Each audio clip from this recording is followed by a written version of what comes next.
We got a great fluency story. We're going to practice speaking English, work on our fluency and speaking skills. Repeat after me. Once upon a time, a traveler arrived at the gate of a city. After a long and exhausting journey. Once upon a time, a traveler arrived at the gate of a city after a long and exhausting journey together.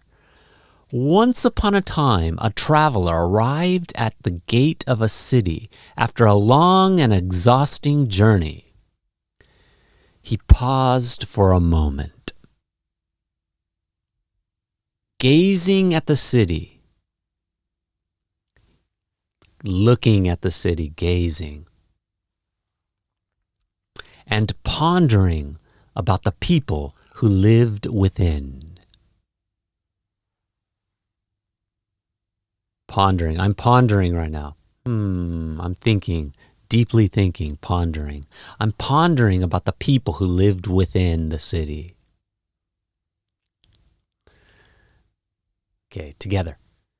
He paused for a moment, gazing at the city and pondering about the people who lived within. He paused for a moment, gazing at the city and pondering about the people who lived within. Nearby, he noticed an old man sitting quietly. The traveler approached him and inquired about the kind of people who resided in the city. Okay, so he approached him, he went up to this man and he asked, hey, what kind of people live in this city? What kind of people reside in this city? He asked him about the kind of people who resided in the city. All right, let's say all of that. Ready? Nearby, he noticed an old man sitting quietly. The traveler approached him and inquired about the kind of people who resided in the city. All right, let's move on. The old man replied with curiosity. What were the people like in the place you left behind? What were the people like in the place you left behind? The old man replied with curiosity. What were the people like in the place you left behind? One more time. The old man replied with curiosity. What were the people like in the place you left behind? The traveler frowned, reflecting on his past. They were selfish and unkind, caring only for themselves, he answered. They only cared about themselves. The traveler frowned, reflecting on his past. They were selfish and unkind, caring only for themselves, he answered. Try again. The traveler frowned, reflecting on his past. They were selfish and unkind, caring only for themselves, he answered. The old man nodded thoughtfully. He's full of thinking and he's nodding. The old man nodded thoughtfully. You will find the same type of people here, he said. The same type of people are there. You will find the same type of people here, he said. Offering a sympathetic gaze. What's a sympathetic gaze? Sympathetic is like compassionate, caring, concerned. A gaze is like a long look.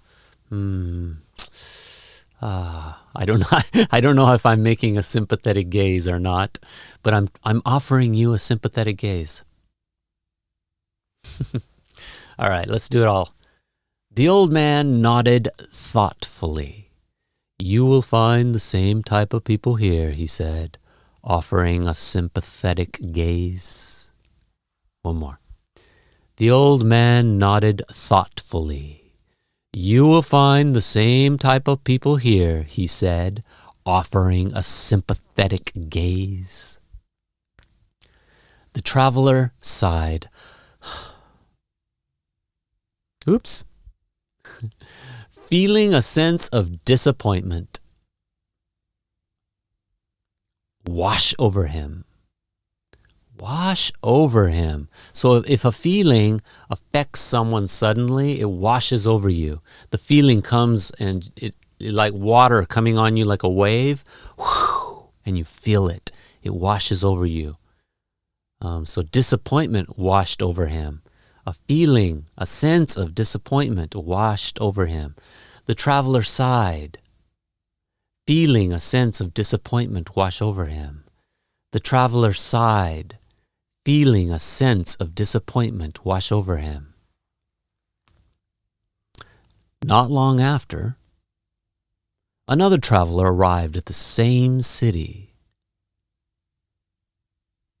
walking briskly. Nice and fast. He's walking quickly and taking in the surroundings.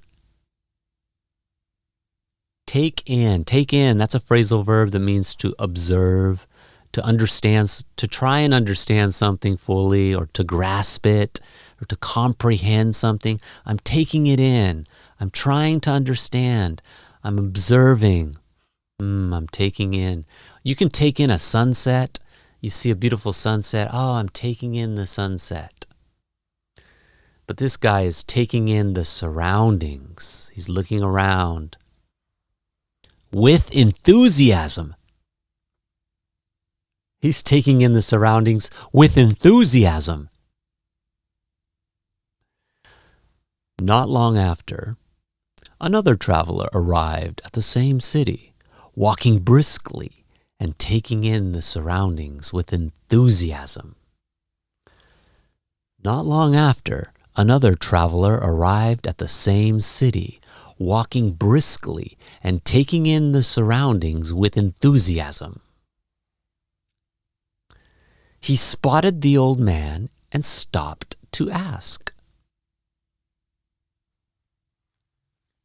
He saw the old man, and he stopped to ask the old man, what kind of people live here? He spotted the old man and stopped to ask, what kind of people live here? He spotted the old man and stopped to ask, what kind of people live here? The man regarded him calmly and asked. He regarded him? What does that mean? He regarded him. That means he thought about him. He considered him. So the old man considered him. And then he calmly asked, what were the people like where you came from? The old man regarded him calmly and asked, what were the people like where you came from? The old man regarded him calmly and asked, what were the people like where you came from? With a bright smile, the traveler responded, they were kind and generous, always ready to lend a helping hand. If you lend a helping hand, you give people assistance, you help people, you're very helpful. Lend a helping hand. With a bright smile, the traveler responded, they were kind and generous, always ready to lend a helping hand. With a bright smile, the traveler responded, they were kind and generous, always ready to lend a helping hand.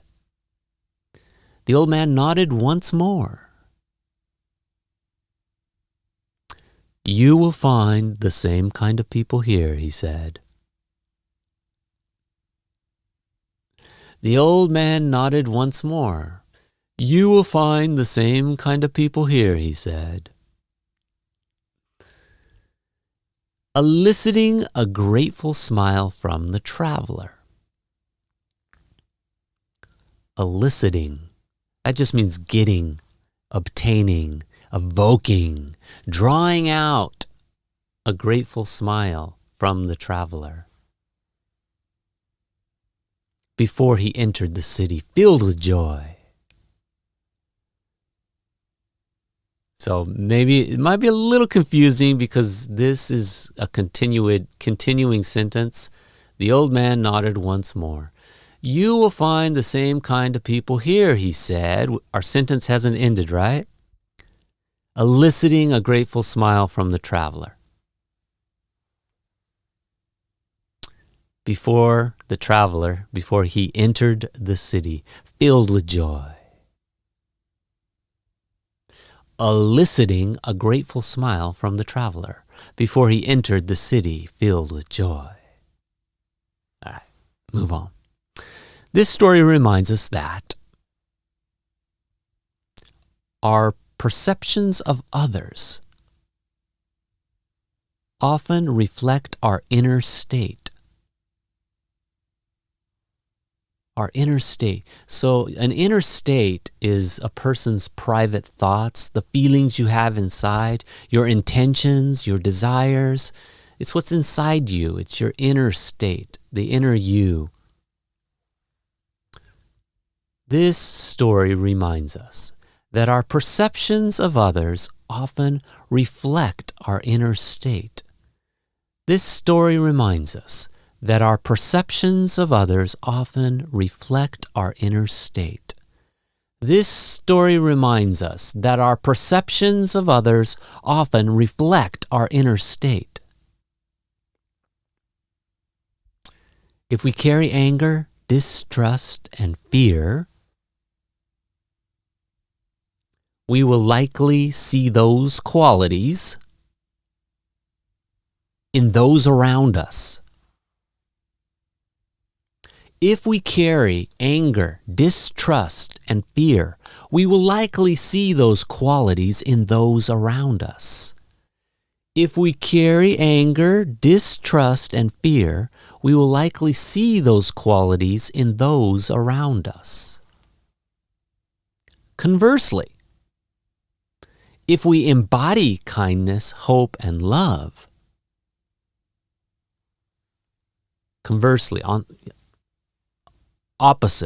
on the other hand, if we embody kindness, hope, and love, embody is to express, to show. If we express and show kindness, hope, and love,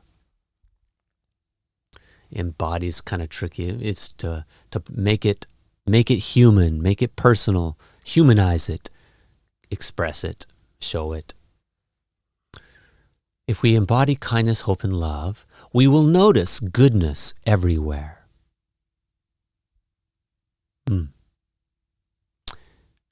Conversely, if we embody kindness, hope, and love, we will notice goodness everywhere.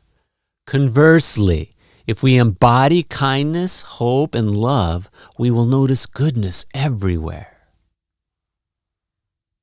In essence is basically, without all the details, just basically, essentially, in essence,